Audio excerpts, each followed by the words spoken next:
And as announced to you, the headlines of this newscast, that today I'm going to be receiving editorialist and chief Unity Palace correspondent Ashu NYENTY to be able to bring in the first analysis and the first lessons we can learn from the results of the October 12 presidential election. Now, Ashu, you're welcome. Thank you very much, Benen. Thank you for receiving me today. The day long awaited by Cameroonians is finally here. What is your immediate reaction to the victory of President Paul Biya in the results proclaimed by the Constitutional Council? Well, Benen, let me say like a Roman Catholic priest, ite missa est. Go ye, therefore, the mass is ended. Now, Paul Biya won this election because he is Paul Biya, described in the words of Winston Churchill as a mystery wrapped in a riddle inside an enigma. He will be a president not just for the people who voted for him, not just for those in the regions where he won, but he will be president for all Cameroonians. Therefore, those in the president's camp should take this victory with humility. They should display a modest triumph and be magnanimous in victory. It is clear, Benin, that Cameroonians have chosen continuity in peace, even though some believe it is only relative peace. Cameroonians have also chosen national concord over divisiveness, and that is the first reaction that we can have for after the proclamation of these results.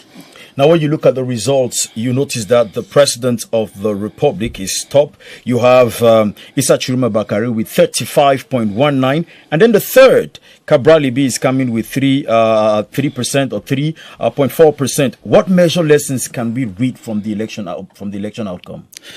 I would say that there are three major big lessons that we can discern from those results. The first big lesson is that the election, in this election, is that there's a disconnect between social media narrative and the reality. Now, believe everything on social media at your own risk. The results, as proclaimed by the Constitutional Council, are light years away from the results that were paraded on social media on both sides. Now, in the midst of the war of figures, the Constitutional Council Benin has the truth. The message is clear. The social media is good, but it is also very manipulative and a vector of misinformation. The second major lesson is that a new electoral map has been drawn in this country. This has to be taken into consideration, especially as we move towards legislative and council elections. Any political party that will want to impose candidates from the top may be punished badly in the next election. And finally, and that's very important, a new strongman of the Cameroonian opposition has been born. Issa Chiruma lost the popular vote, but gained in political clout and political traction. He injected a lot of energy and enthusiasm in the campaign, making it more vibrant, more engaging, and more dynamic. Within 3 months, he shook the foundations of the Biya administration. That is the first time it is happening since we returned to multi-party democracy. The only person who did better was Ne John Fundi in 1992. That's good for our democracy. Now let the peace and calm return to this country. The public awaits President-elect Paul Biya's immediate actions.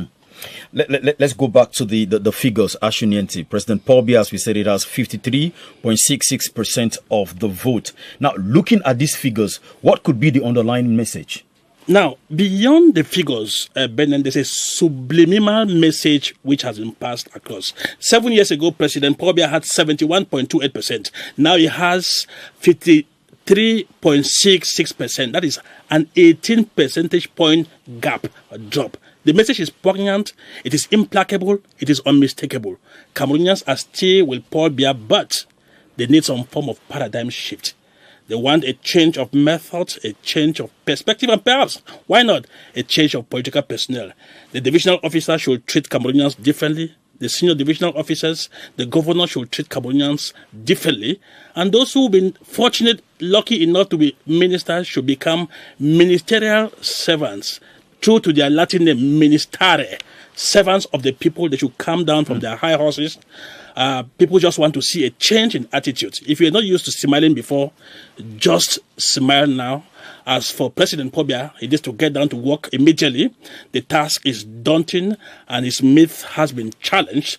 Anyone who doesn't understand this can get it. I was going to get to you with your last word. President Pobia should get to work now, and I was going to ask you your final submissions. But now, what do you think should be done after working with the president for long? From your political understanding and political savvy, how do you see the next few months and the next few years, or the next 7 years of his mandate?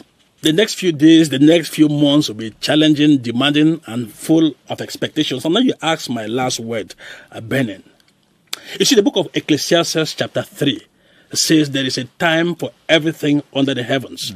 The time for political hula baloo is over. This is a time for governance. So therefore, let's get down to work.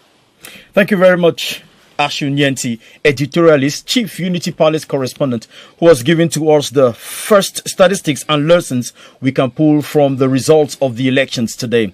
Thank you very much, Ashu NYENTY. We'll surely be seeing you again in our subsequent platforms and probably news sets like this one. God willing, and thank you for receiving me again.